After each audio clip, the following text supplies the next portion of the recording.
There are times when the firmware on your iPhone crashes, and when that happens, your device will be stuck on a black screen and would no longer respond.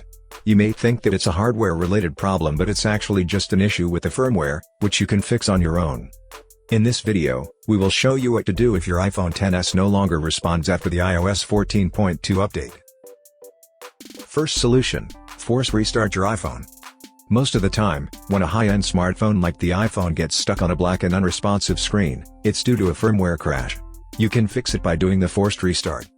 To do so, quickly press and release the volume up button, and then the volume down button.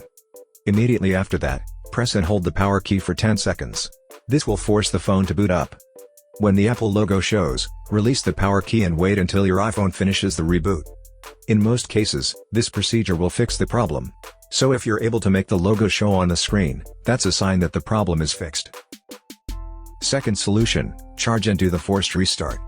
However, if your iPhone remains unresponsive and stuck on a black screen, what you need to do next is charge it and do the forced restart while it's connected to the charger. Here's how.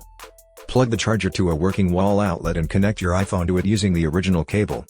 Regardless of whether the iPhone shows the charging sign or not, leave it connected to the charger for at least 10 minutes. After that, do the forced restart again while the iPhone is still connected to the charger. If the problem is just due to a minor issue caused by the new update, then it should be booting up by now. But if your iPhone XS is still stuck on the black screen of death after doing these procedures, then the problem can be with the hardware. With that, you need to have the device checked. I hope that we've been able to help you.